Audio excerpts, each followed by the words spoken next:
The cue to begin and end meditation practice hasn't changed in thousands of years. It's usually some kind of bell or soft tone. But meditation itself, in the form of within and without it, that's known as mindfulness, has changed dramatically. There's emerging evidence about the efficacy of mindfulness, new ways to practice, and evolving ideas about what mindfulness is and how it can improve our lives. The truth is, mindfulness can help anyone, even if we're not a self professed spirit junkie like Miracles Now author Gabby Bernstein, who's pretty awesome. Mindfulness, viewed at its most simplistic level, is simply watching where you're walking and placing your feet on the ground intentionally, like when you don't want to slip on the ice when you're on a campus sidewalk in the winter. As we learned earlier in class this year, looking at both qualitative and quantitative data, as well as anecdotal evidence, one of the things that comes to mind is the 10% happier findings of newsman Dan Harris, who used mindful meditation to overcome his panic attacks. You don't need to be a monk who has taken a vow of silence or lives in a cave on a mountain. You only need to find out what works for you and then do that fairly regularly, but without pressure on yourself. Why is it worth it? Better focus, less anxiety, and regaining mastery of some of the thousands of thoughts. The latest estimate from a study published in July 2020 is 6,000 thoughts per day. Many of those uncontrolled thoughts that we have are repetitive and negative. And for well over a year now, many of our many daily thoughts have been related to stress and anxiety about the global pandemic. Here's mindfulness, a proven way to get rid of some of those. So you can see what we've already learned, and what I hope that you'll additionally take away from today's lesson is a general reinforcement and a deepening of what we learned earlier this year, as well as examining some specific studies we haven't really talked about, most notably emerging research about the benefits of forest bathing. So, mindfulness is definitely having a moment during the global pandemic. There's a reported surge in mindfulness apps and app use over the past several months, and a 52% increase in search results for the term mindfulness plus COVID from May to August 2020. These stats are from a study that showed the effectiveness of virtual meditation alternatives. It encompassed a non randomized clinical trial of 233 people across the world, and that ran from March to August of 2020. So 63% had never practiced mindfulness. And so, how amazing is this, the results that were achieved? So, short, sweet, complete meditation is a form of mindfulness we most often hear about, but I think it's one of the things that we all resist because it sounds so freaking hard. I flunked meditation many times before I realized it doesn't have to be hard. As one of my favorite gurus, which is really another word for teacher, says about tuning in, you never get it wrong and you never get it done. So, meditation doesn't have to be a rigid practice. It doesn't take long. You don't have to do it alone. If it weren't for guided meditations, I would probably still think I sucked at meditating. There are a plethora of guided meditations on YouTube and elsewhere. And on your own, please listen to this Honest Guy's meditation. It's very self affirming. It's a great one to do if you've got an interview or a presentation you want to make, or you just want to start off your morning right. So now, okay, that I've built up your expectations about this meditation, I just want to note that there's some new research that indicates the very first thing it says, smile no matter how you feel, is not necessarily going to work for you.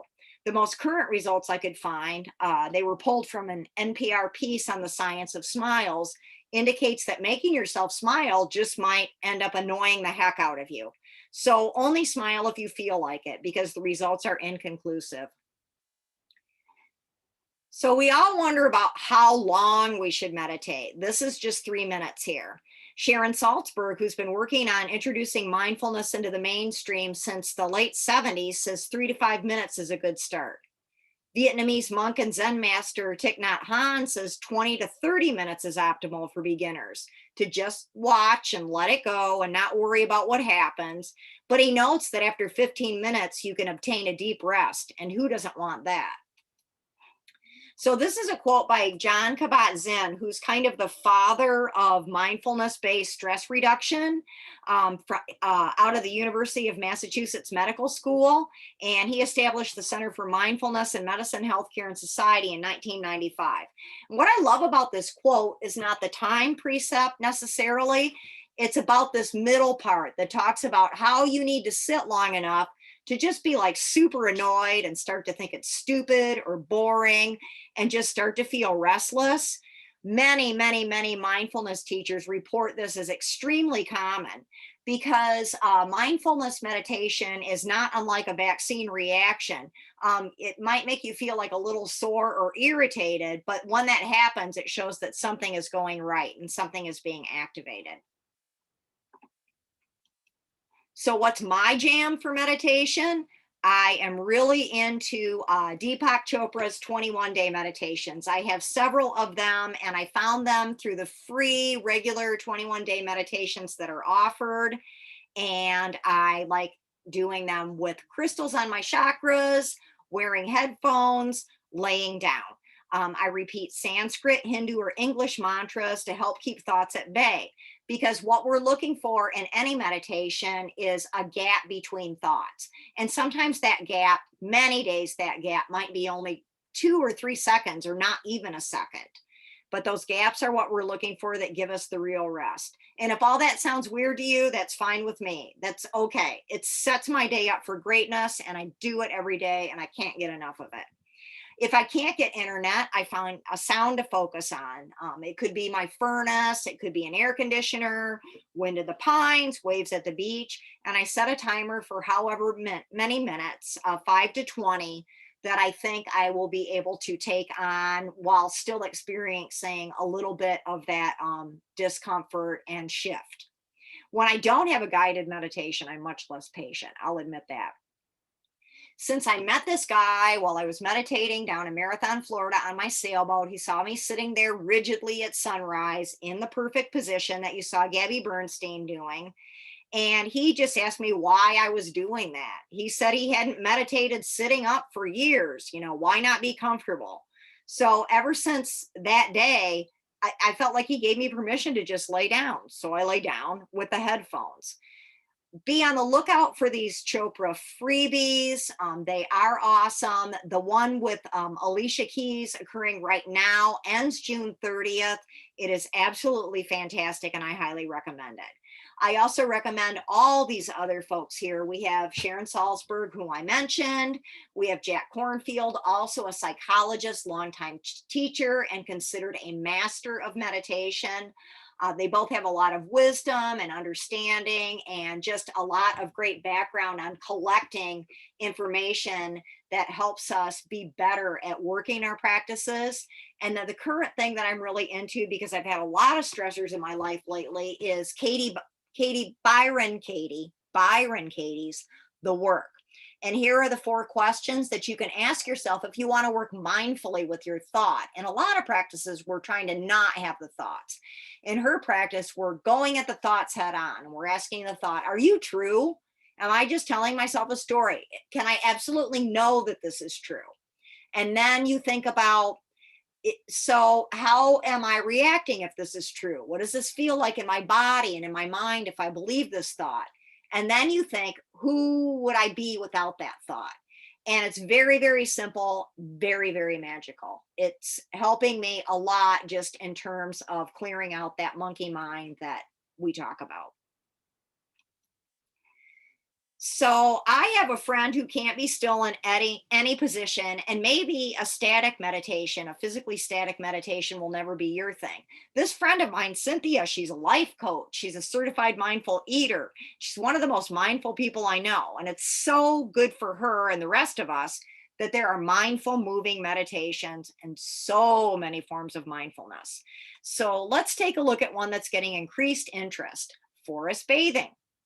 Last week, I did a virtual forest bathing with 8 others and a leader. I was outside with my iPad, taking in the birds, the grass, the trees, and the traffic driving by my house because life around you doesn't stop while you're being mindful. You just have to suck it up. One of the folks was indoors who was doing the practice with us, but she was positioned near a lovely tree outside. Another practitioner was outside near her pond in North Carolina, and there were big old bullfrogs singing to us whenever she wasn't muted on the Zoom.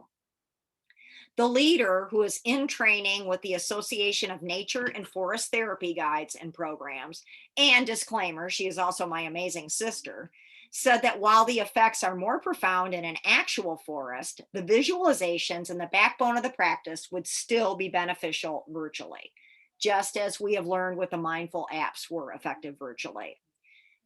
So, as we note here, forest bathing is based around the basic foundational mindfulness concepts. For example, but it's different too. For example, we were invited to move about, and during a few of the prompts slash invitations, we were encouraged to do whatever we felt like doing. Another difference is that the leaders or the guides do the forest bathing with you. And then at the end of each invitation, everybody circles together to briefly share what they noticed. For example, one of our invitations was to listen to the sounds around us, ranking them from quietest to loudest if we felt like it. And then we were asked to think about which sound gave us the most pleasure, and then encouraged to invite that sound in and linger with it. We were also asked to reflect on how everything we're sensing might be sensing us too, which was super cool. We closed with a tea ceremony, sharing appreciation we felt for the time spent immersed in nature and also taking that time to be kind for ourselves. So, one time per month for 3 hours maintains the benefits of forest bathing for 30 days. In the UK, forest bathing is approved by the National Health System as a preventative treatment for mental health and heart disease. I would love for you to please watch this video that gives you a solid overview. It's a 4-minute video of bathing origins and practices. I tried running it on the Zoom a little bit earlier and it kept defaulting on the shared screen. So I'm just going to honor that we're going to have some technical difficulties here and know that you'll go back to the link, which will be useful for you when you take the quiz.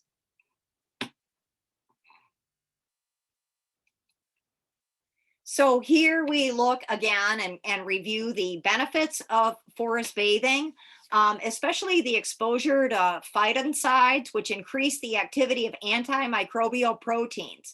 And this is related to the natural killer cells of the immune system. So natural killer cells kill stuff you don't want, like tumors. They're a type of immune cell, a white blood cell with granules or small particles that contain enzymes that kill the tumor cells or the cells infected with virus. This, according to many of the studies I read, could have implications for research into anti-cancer proteins. And there's going to be longer term studies that are being launched because there's a lot of talk about needing more interdisciplinary connectivity with these research studies. In one of the instances, a study on the effects of forest bathing on human immune function, the doctor researchers' hope is to get forest bathing listed as a therapy so it can actually be prescribed here.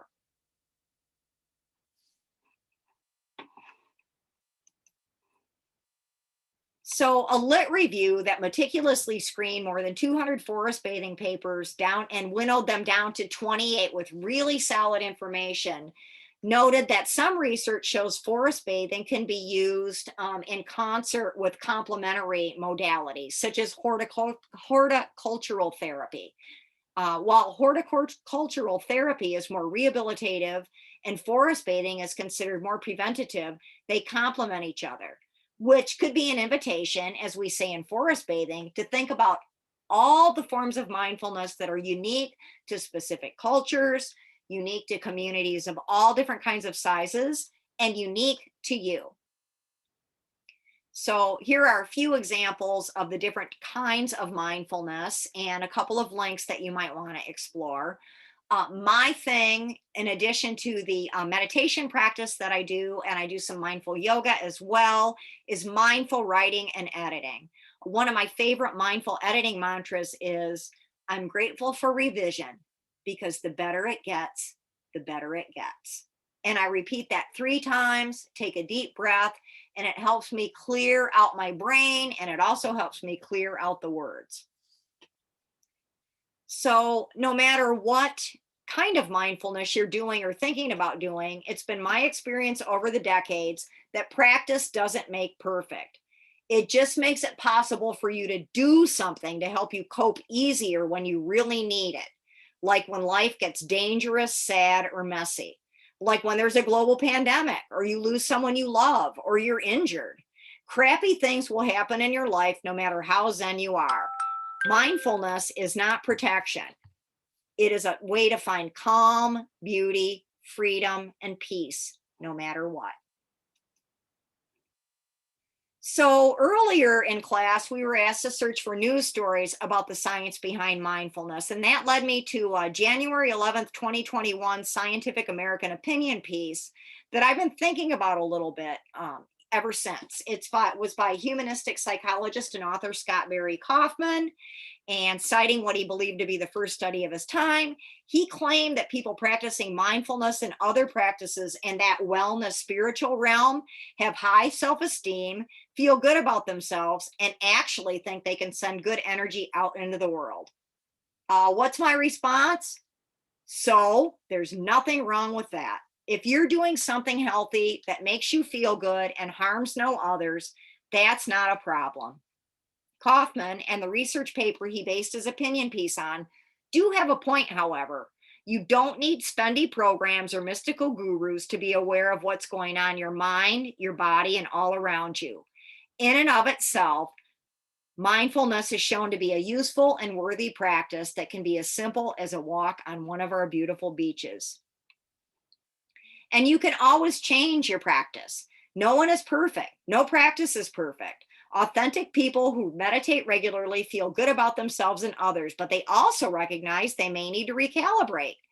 Meditation master, teacher, and psychologist Jack Kornfield, that I talked about earlier, notes that even Buddha is said to have known when it's time to let one practice go to make room for another that better serves. Paraphrasing from page 33 of A Path with Heart, he says, "You don't need to carry the raft on your head after you've crossed the stream." Which leads us to the question, what's your mindful? Spoiler alert, this is an essay question, and I hope you'll put some thought into what makes you feel calm, centered, peaceful, and out of those monkey mind 6,000 thoughts a day.